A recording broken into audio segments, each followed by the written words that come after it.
servers, right? And on top of it, you are having marketing, speed, high, power, right?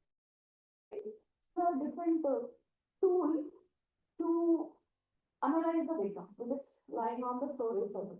So you are just putting the data onto the storage server, there will be no use. If we are getting value out of it, then only that is useful, right? So that's why we are having Hadoop ecosystem kind of big data technology to handle the semi-structured and unstructured data. So one of the application of the big data is the digital resources. Thus, the organizations are producing so much of data. So if they are storing that in the storage server, there will be no use. So you have to analyze that data and then you have to get value out of it, right? And once you are converting the data into information and knowledge, right? So based on that, you have to be able to take the decisions, right? So you can have one of the decision making system examples is recommended. So you might be using what we can say Linda something, right?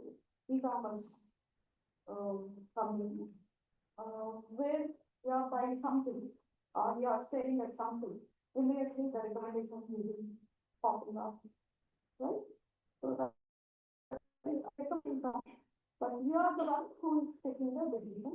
So the individual person or the manager are at the top level decision maker. So based on the information and all that, right, we have to take the appropriate and optimal decisions to improve the quality of the services or to get new solutions for the problem. Right? So this is the main motto behind the decision support system. Okay, so decision support systems are interactive computer-based information systems which will help in taking the decisions at the managerial level or at the individual level. Okay, okay, so what are the characteristics of the decision support?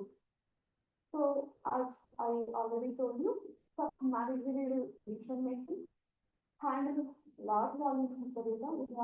It is the underlying technology is big data technology. Okay, so it can handle large volumes of the data and provide what is planned.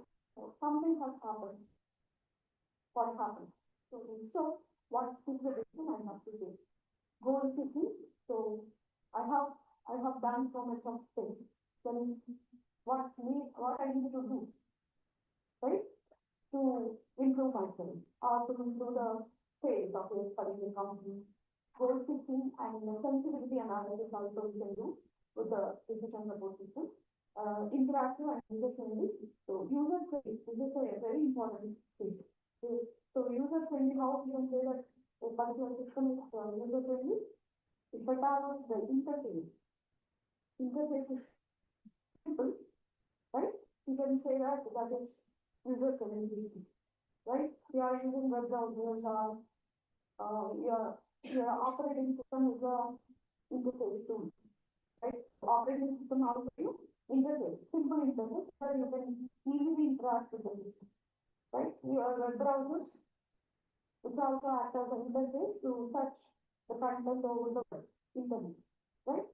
So, interactive and user friendly. We are using good data, but how we are doing without much knowledge, right? Because mobile phone is given to an illiterate also, they will try to use it, right? So because of the simple interface provided in the mobile phone, right? So interactive and user friendly, so it will assist but does not replace the human machine. So finally, whatever the analysis is done by the tool, right, it will give you the positive solution, but it won't decide what decision you have to make, right? So that is human judgment. Okay, technically we call it as human English. Even the machine learning, nowadays we are using vast machine learning, deep learning, right? Convolutional neural network, right? So everywhere we are analyzing the data by using certain tools, but finally, who will be taking care or who will be taking the decisions? The humans.